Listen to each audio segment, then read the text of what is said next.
YouTubers and various spambots of the internet. I am Bard of the 90s, and we are playing Depression Quest. And I'm still Froggy. But we just got a cat. We got a kitty cat.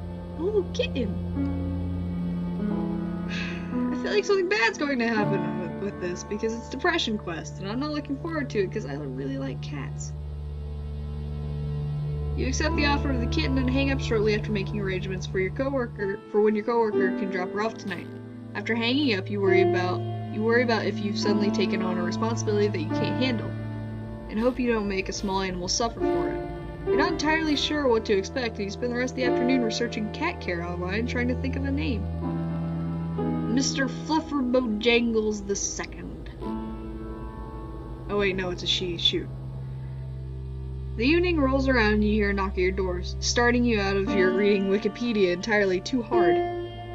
You take possession of a small, terrified black and white kitten in a carrier, along with everything you need to start taking care of her. You take her into your bedrooms, close the door, and open the door to the carrier excitedly. She cowers in the back of it and you back off. Feeling slightly defeated, you remember what you researched on introducing a kitten to your new home and leave her alone to go mess around on your computer, hopefully checking over your shoulder every so often to see if she has come out yet. She hides inside her carrier periodically, making sorrowful cat howls long enough for you to start worrying that she already doesn't like you. But by the time you go to bed, she's curled up at the foot of it, eyeing you nervously before falling asleep. Over the next few days, you gain her trust, and she begins affectionately following you around, sleeping on you and hopping on you anytime you sit down to do some work. Aww, that's so cute. Ugh. Kittens are just the best, except their poop stinks, and you gotta be careful, because if you change their diet or anything, they're gonna have diarrhea all the time, and it's late Friday afternoon, and quitting time is just around the corner. A bright, clear day is giving way to a still, temperate evening. You can hear your coworkers all around you anxiously making plans for their evenings and weekends, but you're really looking forward to just going home and resting after what's turned out to be a very long and taxing work week. Just before the end of your shift, you get a call from Alex.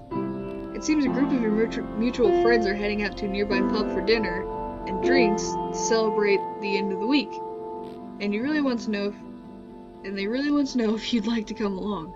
You tentatively tell her that you're emotionally exhausted from the work week, and social outing like that would just take too much out of you today. You encourage her to go and have a good time, since you know it's been a while since she's gone out with friends, but the effort feels futile since you know that she isn't going to go without you. Ugh, just go, woman. A couple hours later, the two of you find yourselves in a familiar position, on the couch watching comedy shows on Netflix and a box of pizza open on the coffee table in front of you. As you look across the couch at her, you start to feel anxious. You feel bad about effectively forcing the two of you to stay in tonight, again. While you're always appreciative of your partner's efforts to take your feelings into account and help make sure you're socially comfortable, you sincerely worry that you're holding her back from enjoying a more fulfilling relationship.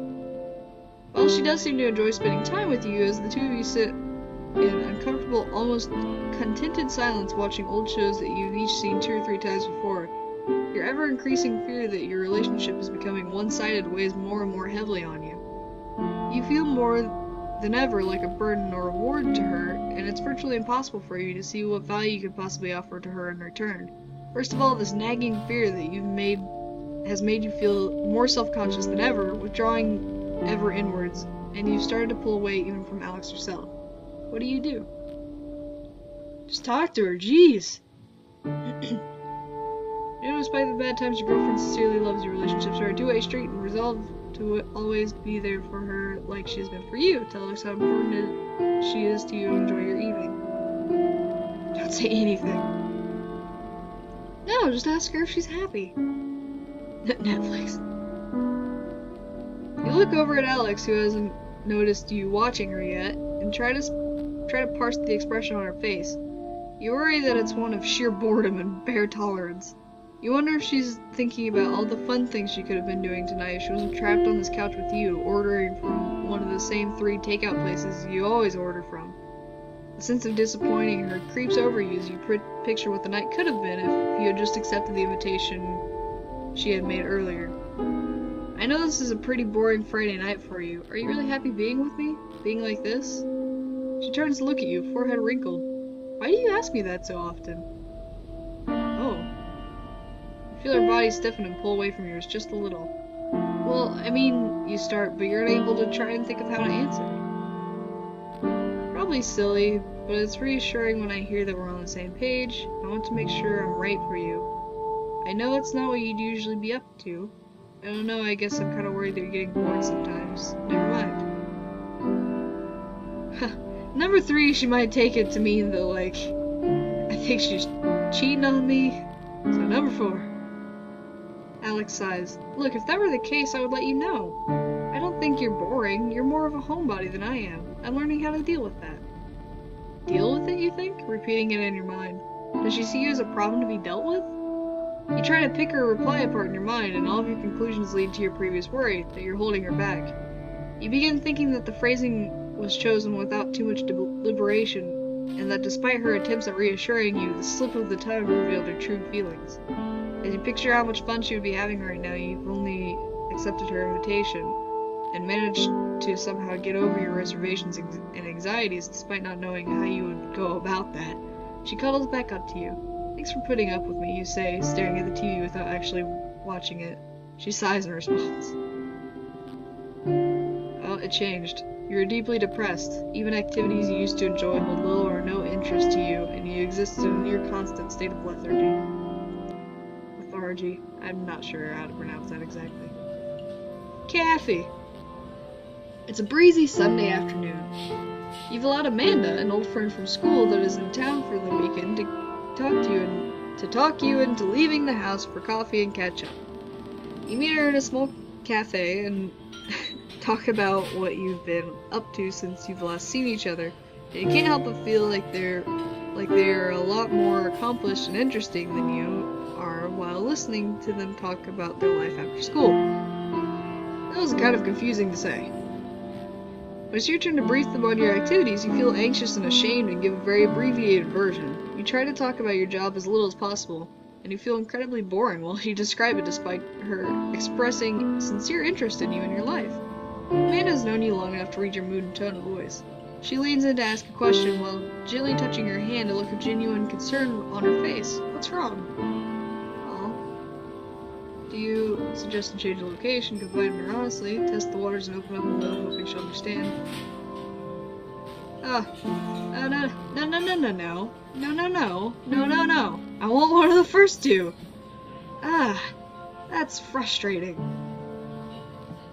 Notice that your hands are shaking.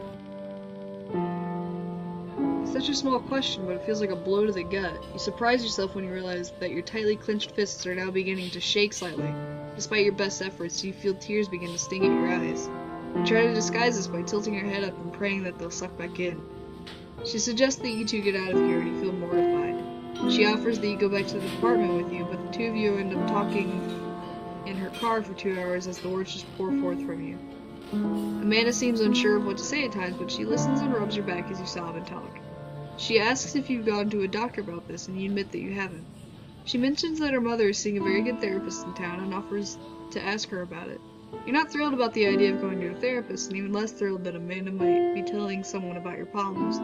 But she persists and tells you she'll email you the doctor's contact information later in the week.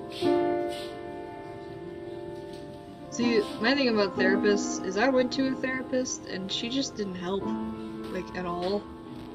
Like, I felt like I was just talking to a brick wall, and she was kind of creepy, honestly. And I'm not even a judgmental person, but really, she struck me as creepy. And after so long of being a therapist, I just decided, you know, this isn't doing anything.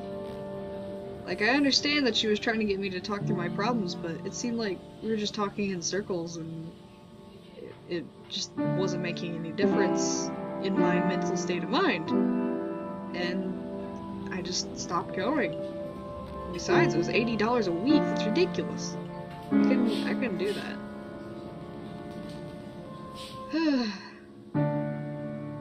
Okay, that's pretty long. Gonna have to wait till the next episode because I am out of time. So, until next time, bye-bye.